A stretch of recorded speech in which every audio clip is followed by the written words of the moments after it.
नमस्कार दोस्तों, स्वागत है आपका हमारे डेली करंट अफेयर्स क्विज में। आज है 8 सितंबर और आज हम लाए हैं खेल, राजनीति, शिक्षा, देश विदेश और अर्थव्यवस्था से जुड़े 15 सबसे महत्वपूर्ण सवाल जो आने वाले हैं एग्जाम्स के लिए बेहद ज़रूरी है। अगर आप एसएससी, यूपीएससी, बैंकिंग या किसी भी प्रतियोगी परीक्षा की तैयारी कर रहे हैं तो आज ये क्विज आपके लिए सोने पर सुहागा होने वाली है।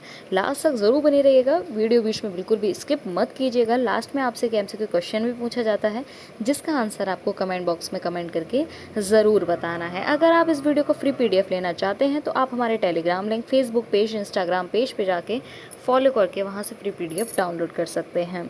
चलते हैं, आज की क्विज स्टार्ट करते हैं। आज का पहला क्वेश्चन, भारत और यूरोपीय संघ ईयू किस क्षेत्र में सहयोग मजबूत कर रहे हैं? केवल व्यापार में, केवल रक्षा में, व्यापार, आतंकवाद और विरोध, इंडो पैसिफिक में या केवल शिक्षा में? तो इसका आंसर क्या हो जाएगा? भारत और ईयू किस क्षेत्र में सहयोग मजबूत कर रहे हैं? इसका करेक्ट आंसर हो जाएगा व्यापार, आतंकवाद, विरोध और इंडो पैसिफिक में। ठीक है, इसके बारे में थोड़ा सा जान लेते हैं। भारत ईयू एफटीए की 13वीं राउंड दिल्ली में और 14वीं राउंड ब्रुसेल्स में होगी। ईयू भारत का तीसरा सबसे बड़ा व्यापार भागीदार है। भारत और ईयू इंडो पैसिफिक क्षेत्र में समुद्री सुरक्षा और सप्लाई चेन मजबूत पर भी काम कर रहे हैं। तो इसका करेक्ट आंसर क्या हो जाएगा? ईयू किस क्षेत्र में कर रहा है? ईयू कर रहा है व्यापार, आतंकवाद, विरोध और इंडो पैसिफिक में। तो इसका correct answer C. Next question, Bharat का अगला उपराष्ट्रपति चुनाव कब तय है? तो भारत का अगला उपराष्ट्रपति जो चुनाव है वह कब तय है? 8 सितंबर, 9 सितंबर, 15 सितंबर या 2 अक्टूबर? तो करेक्ट आंसर हो जाएगा 9 सितंबर को भारत का अगला उपराष्ट्रपति चुनाव तय है। इसके बारे में जान लेते हैं। राष्ट्रपति का चुनाव जो है वो कैसे होता है? उपराष्ट्रपति का चुनाव संसद के दोनों सदन यानी कि लोकसभा, राज्यसभा के संसद मिलाकर करते हैं। 1987 के बाद यह पहला मौका है जब उपराष्ट्रपति का चुनाव पहले समय पर कराया जा रहा है। उपराष्ट्रपति राज्यसभा के कौन होते हैं? सभापति होते हैं। तो इससे रिलेटेड जो डिटेल है वो मैंने कंप्लीट दे दी। और इसका कब होने वाला है? यानी कि 9 सितंबर, यानी कि आज ही इसका चुनाव होने वाला है। ठीक है, नेक्स्ट क्वेश्चन की तरफ चलते हैं। 7 और 8 सितंबर की रात भारत में कौन सी खगोलीय घटना घटित हुई थी? तो भारत में कौन सी जो खगोलीय घटना है वह अभी हुई थी हाल ही में? सूर्य ग्रहण, पूर्ण चंद्र ग्रहण, उल्का वर्षा या ग्रहों की संरेखण? तो 7-8 सितंबर में की भारत में कौन सी खगोलीय घटना हुई थी? तो पूर्ण चंद्र ग्रहण भारत में हुआ था। आखिर ये पूर्ण चंद्र ग्रहण क्या है, इसके बारे में जानते हैं। इसे ब्लड मून इसलिए कहा जाता है क्योंकि चंद्रमा लाल रंग का दिखाई देता है। क्यों कहा जाता है? क्योंकि इसमें चंद्रमा जो है वो लाल रंग का दिखाई देता है। यह घटना भारत सहित एशिया, यूरोप और ऑस्ट्रेलिया में भी दिखाई दी। चंद्रग्रहण तभी लगता है जब पृथ्वी सूर्य और चंद्रमा के बीच आ जाती है। चंद्रग्रहण कब लगता है? जब पृथ्वी जो है वो सूर्य और चंद्रमा के बीच आ जाती है, तभी चंद्रग्रहण लगता है। क्योंकि चंद्रमा लाल रंग का दिखाई देता है इसलिए ब्लड मून कहा जाता है। चलते हैं नेक्स्ट क्वेश्चन की तरफ। तो इसका करेक्ट आंसर क्या हो जाएगा? 7 सितंबर को कौन सी खगोलीय घटना हुई थी? ब्लड मून हुआ था। अब अगर क्वेश्चन बनता है कि चंद्रग्रहण हाल ही में ये घटना भी घटित हुई है, तो क्वेश्चन ये भी बन सकता है कि चंद्रग्रहण क्या होता है और कब लगता है? तो इसके बारे में मैंने बता दिया, चंद्रग्रहण तभी लगता है जब पृथ्वी सूर्य चंद्रमा के बीच में आ जाती है। नेक्स्ट क्वेश्चन, पूर्ण चंद्रग्रहण ब्लड मून जो है वो कितनी देर तक रहा? जो ब्लड मून है वो कितनी देर तक रहा था? 52 मिनट, 65 मिनट, 82 मिनट या 120 मिनट? तो इसका जो करेक्ट आंसर है वो हो जाएगा 82 मिनट में। 82 मिनट जो है वो पूर्ण चंद्रग्रहण लगा था। नेक्स्ट क्वेश्चन, यह 21वीं सदी के लंबे ग्रहणों में से एक था। नासा के अनुसार अगला लंबा चंद्रग्रहण 2032 में होने वाला है। ठीक है, नेक्स्ट क्वेश्चन, भारत ने 8 सितंबर को किस अंतर्राष्ट्रीय सम्मेलन में भाग लिया? मोस्ट इम्पोर्टेंट, भारत ने 8 सितंबर को G20, ब्रिक्स वर्चुअल शिखर सम्मेलन, सार्क या एशियन? अच्छा, जो क्वेश्चन मैं ये करवाती हूँ, आपके कितने क्वेश्चन, आप ये भी देखा कीजिए कि आपके कितने क्वेश्चन जो हैं वो करेक्ट रहे। इसका आंसर भी आप कमेंट बॉक्स में ज़रूर बताएं कि आपके कितने क्वेश्चंस जो हैं वो करेक्ट रहे। तो G20, ब्रिक्स वर्चुअल या सार्क या एशियन? तो इसका करेक्ट आंसर हो जाएगा 8 सितंबर को अंतर्राष्ट्रीय सम्मेलन में जो भाग लिया वो ब्रिक्स वर्चुअल शिखर सम्मेलन में लिया था। ब्रिक्स में कितने सदस्य हैं? क्वेश्चन यहाँ से बनता है, मोस्ट इम्पोर्टेंट है। अच्छे से देखिएगा ये क्वेश्चन। ब्रिक्स के जो सदस्य हैं ब्राज़ील, एक सेकेंड, ब्राज़ील, रूस, भारत, चीन, दक्षिण अफ्रीका, मिस्र, यूएई, सऊदी अरब, ईरान और इथोपिया जो किसके हैं, ब्रिक्स के सदस्य हैं। विदेश मंत्री जो एस जयशंकर ने भारत का प्रतिनिधित्व किया। ब्रिक्स 2025 की थीम क्या है? ब्रिक्स 2025 की जो थीम है वो ग्लोबल साउथ कॉपरेशन है। क्या है? ग्लोबल साउथ कॉपरेशन जो ब्रिक्स की थीम है। क्वेश्चन यहाँ से ये बनता है कि ब्रिक्स में कौन कौन से सदस्य देश शामिल हैं। क्वेश्चन यहाँ से बन जाएगा, ऑप्शन दे दिया जाएगा आपको और उसमें बोला जाएगा कि ब्रिक्स के सदस्य कौन नहीं हैं, और क्वेश्चन ये भी बन सकता है कि ब्रिक्स के सदस्य देश कौन से हैं। विदेश मंत्री एस जयशंकर ने इसका प्रतिनिधित्व किया और इसकी ब्रिक्स की 2025 की जो थीम है वो Global South cooperation, important theme है, तो इसको ज़रूर लर्न करिए, याद कीजिएगा, ठीक है। नेक्स्ट चलते हैं। प्रधानमंत्री मोदी ने सेमिकॉन इंडिया 2025 में कौन सा माइक्रो प्रोसेसर लॉन्च किया? Very important. कौन सा? Very important.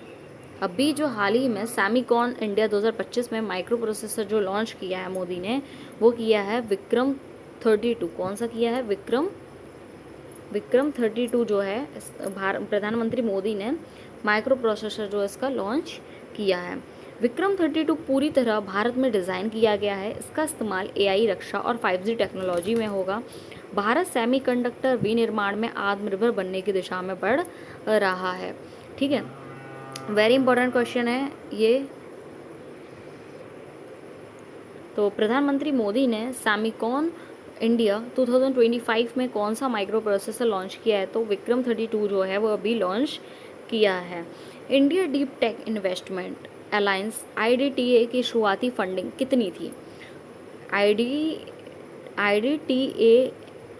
IDTA की शुरुआती फंडिंग जो कितनी थी वो थी $1 मिलियन। कितनी थी? $1 मिलियन थी। $1 मिलियन इसकी शुरुआती फंडिंग थी। IDTA का उद्देश्य जो है वो डीप टेक स्टार्टअप्स को बढ़ावा देना है। क्या करना है? डीप टेक स्टार्टअप्स को बढ़ावा देना है। इसमें AI, क्वांटम टेक्नोलॉजी और बायोटेक रिसर्च को शामिल किया गया है। इसमें क्या किया गया है? इसमें AI, क्वांटम टेक्नोलॉजी और बायोटेक रिसर्च को शामिल किया गया है। इम्पोर्टेंट है काफ़ी, ठीक है। नेक्स्ट क्वेश्चन की तरफ चलते हैं। भारतीय मौसम विभाग IMD ने सितंबर 2025 की वर्षा का अनुमान कितना बताया है? ये क्वेश्चन मैंने कई बार करवा दिया है। 109%। कितना? 109% बताया है। 109% मतलब है कि सामान्य से अधिक वर्षा होगी। 50 साल के औसत पर आधारित ये अनुमान कृषि और अर्थव्यवस्था के लिए काफ़ी महत्वपूर्ण है। प्रधानमंत्री आवास योजना यानी कि PMAY 2.0 के तहत कौन सा नया अधिनियम शुरू किया गया है? अंगीकार 2025 जो है वो शुरू किया गया है। क्या शुरू किया गया? अंगीकार 2025 जो है वो यह अभियान शुरू किया गया है 2.0 के तहत। अच्छा, इसके बारे में थोड़ा सा जान लेते हैं।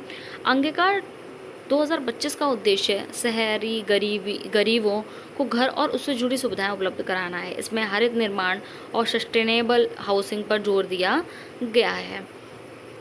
नेक्स्ट क्वेश्चन वो मोस्ट इम्पॉर्टेंट है। ये भी जितने भी क्वेश्चंस मैं कराती हूँ वो एग्जाम के पॉइंट ऑफ व्यू से काफ़ी इंपॉर्टेंट रहते हैं, तो वीडियो को बिल्कुल भी बीच में स्किप मत कीजिएगा। ऐसे ही करंट अफेयर्स के लिए आप हमेशा को सब्सक्राइब ज़रूर करें अगर चैनल पर नए हैं, और अपने स्टडी ग्रुप में इसको शेयर ज़रूर करें।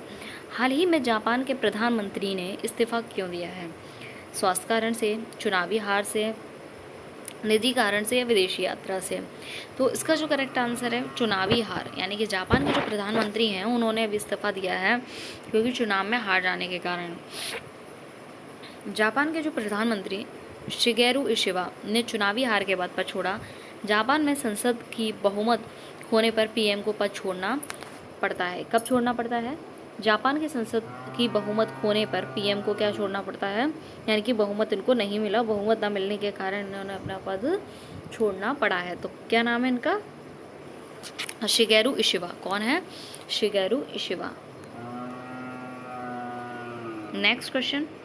RBI ने 8 सितंबर को किस क्षेत्र के लेन देन पर रोक लगाई है? केवल नकद जमा पर, केवल चेक पर, GSEC फॉरेक्स और मनी मार्केट पर, या सभी पर बंद?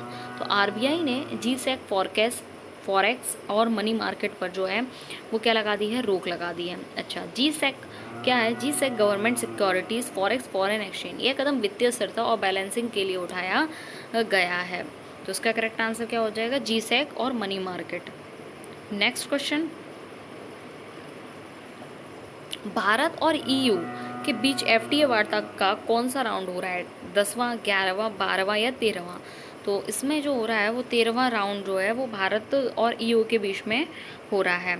पहली बार एफटीए की जो चर्चा हुई थी वो 2007 में शुरू हुई थी। 13वीं राउंड भारत में और 14वीं राउंड यूरोप में होगी। 13वीं राउंड कहाँ पर होगी? भारत में, और 14वीं राउंड कहाँ पर होगी?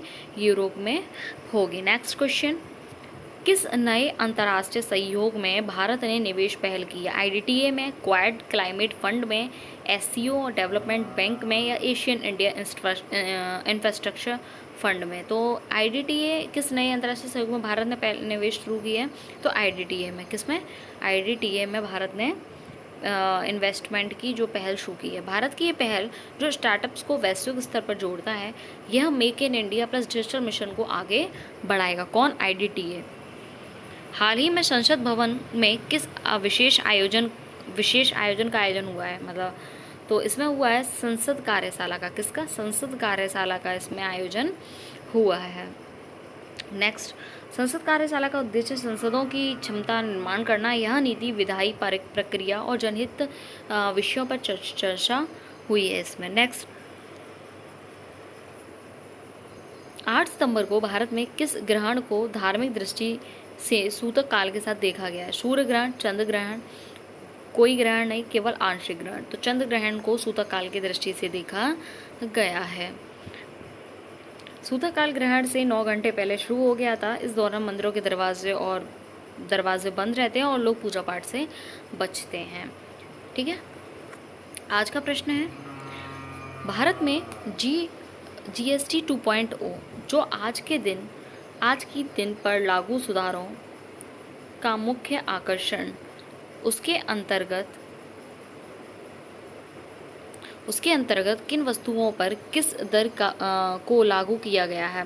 सभी वस्तुओं पर 18%, आवश्यक वस्तुओं पर 5%, अन्य पर 18%, विलासिताओं वस्तुओं पर 40% या सभी पर 12%, सेवा कर में वृद्धि का कर 28%। इसका आंसर आप कमेंट बॉक्स में कमेंट करके ज़रूर बताएंगे।